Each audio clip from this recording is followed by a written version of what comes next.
So with that, why don't we take a deep breath and consume mass quantities out in the hall. Quinn's giving me the thumbs up. Okay, Vincent. It's not just to check. Are you going to come back to the DPDK, RT, and buff mappings this afternoon? Yeah, you've been through the buffer. I'm certainly going to do that last for people that are savvy about it. I want to go through the basic infra more. That one's we may end up having to do that offline. But how many people in here are really savvy about the DPDK structures? Okay, well, we have Venki, big shock. All right. KPH, Vincent, other people. Well, yeah, Dave. All right. Well, so we've got a number. I hope so. I certainly will sign up to do it privately if people start having to split or if their heads have exploded. Because as you know, the DPDK is itself pretty damn sophisticated. So I want just the surface in between, because I saw some patches in I would like to understand some of the patch and the rationale behind the patch you need on DPDK. Yeah, got it. Okay, go Venki. Hey, so the patches have to do with a little bit of performance regression on the next stuff, the one that we merged after 1.7. Yeah, I saw that, but there's some other around the OPAC and so on. Let me air just a piece of dirty linen to explain in excruciating detail what Venki's talking about. Cisco has upstreamed a VIC driver, which for performance purposes, for putting into the performance lab, we don't want to test against that thing. So basically, what we're doing is just saying, okay, fine. Here's a known good Cisco VIC driver that we like, that's twice at least as fast as the one that's been upstreamed. We're working with the team to upstream a better one. There's a lot of internal process and insurmountable organizational opportunities. And I don't really want to go any further, but that's the tenor of stuff we're doing. We're not messing with the DPDK at all. Well, I guess there might be that buffer metadata. Buffer change. Yeah, that one. Yeah. But you'll recognize immediately. I don't know if you guessed. That was exactly my question in mind. Is that because in DPDK there is a Palo, the Palo drivers for the VIC, and you raised there was some work to improve the performances. Do you have some data numbers like Matchcheck made some numbers with Niantic, but have you made some numbers with the Palos, where it is, where? Yeah. Yeah, at any rate, we want to put out numbers for all the hardware we can get hold of.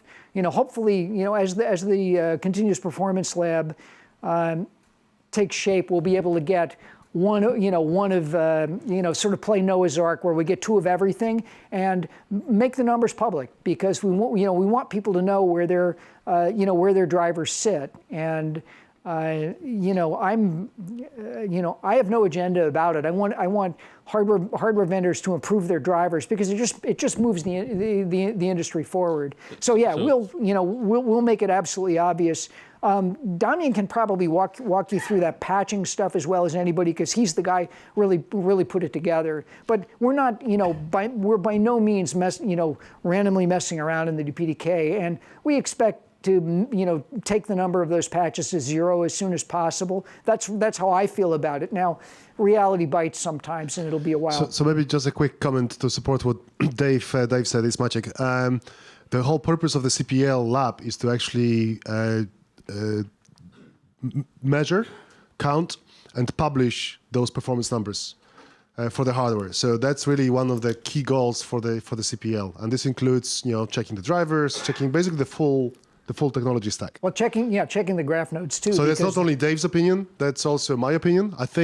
We hope that's going to become this team opinion. Yeah. So in that case, maybe it's not that session, but if it's all about testing the drivers, there is a very nice tool in DPDK which is named Test PMD. So I think there can two kind of levels.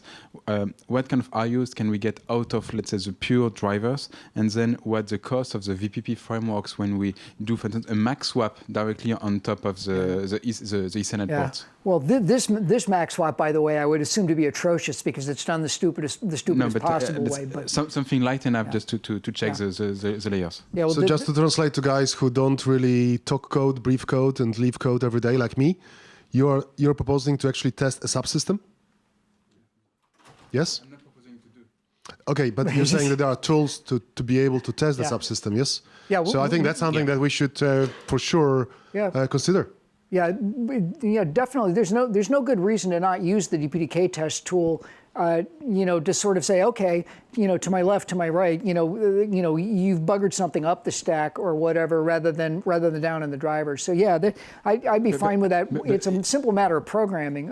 But before creating new tools, and I guess Tim can comment more than I can on Intel. There is a test framework which is available on DPDK website that is mainly runs in Intel's labs on the Niantics, but it can be enhanced to support other NICs, including the Palo, and so it's really nice tool to take the DPDK layers. So Vincent, that's something we want to do, right?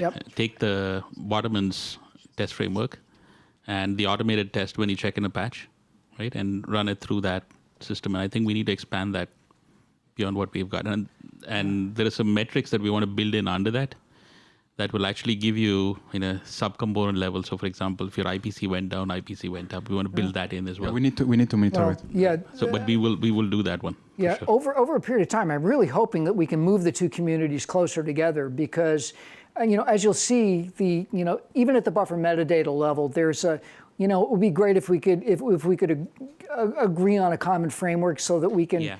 It's just a matter of working more closely together, and mea culpa. I plead guilty to not working as closely with the DPDK community as one could have. On the other hand, when you're trying to have a baby, the last thing you want to do is go down the 7-Eleven for for a soda pop. It's just been really tough, and as with everything else, we work as hard as we possibly can on it. Okay, lunch.